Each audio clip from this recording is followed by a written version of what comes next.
So nalagya punta diri karon no sa may destinasyon nato no ang Kaliguan. So mukuha ta diri no sa may duol-duol sa mismo nga kanabitaw lalom-lalom nga site no. So ati pakita niyo. So diri no ubay-ubay ang mga nangaligo karon ati pakita ninyo. So kung makita niyo no diri sa okay. So nagoy daghan diri nga kuan kanang mag-ambak-ambak no. Mag-dive sila no sa tubig kay medyo lalom ang gud siya. Okay? So nice po guys ang Kaliguan. Okay? So lantawan ninyo ang palibot. No? So tour guide na mo karon no. Ang ako igagaw na ako no. Okay? Ang among tour guide ay karong hapunan no. Akong pagumangko na ako. Okay, so amo ning gipakuyog lagod karong hapunan no para maka-guide na mo no diri. Kay dol-dol man ni sa ilahon. Okay? Sige. So tara. So kung makita ninyo no, nice ang bato no. Diri nga part no, bato din. Puno ito sa mga dagko ng mga bato. Okay? So diri karon ubay dili kayo daghan no. Naligo. Okay? So kung makita nato dako-dako gid ang tubig. So kalagitan diri no, maambakan gid diri no. So friend, ayaw kayo kung sa nupan ka ng kumpiyansa kayo. Okay?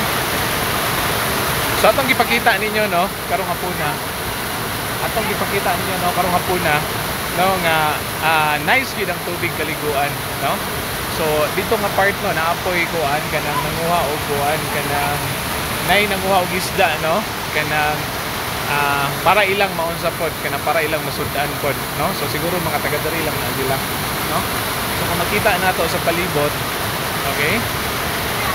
So akong kauban no, naligo akong kauban. So siya may gaplano nga maligo.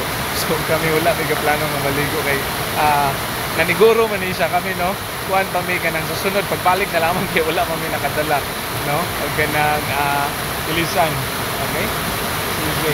So murag klaro ra man ninyo no, dagko gid ang bato na diri sa kilid. Okay? So ana siya.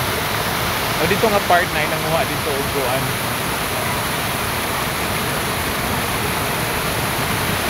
So moto no. Si kuya atong gipakita no. Nay nanguha diri isda pod no para guro ka ng pangsudan nila pod. Okay? Kaningon man sila no na may mga ubay-ubay diri nga mga isda pod nga makuha. Okay? Ana siya. Okay? Nya hangtod dito sa may unahan no makita nato nga gihinay-hinay nila dito og kuan. Kanang gibahig nila ang mga bato no para kaliguan sad. Okay? So mura guro na no, kita-kita taon niya. So bye-bye and God bless.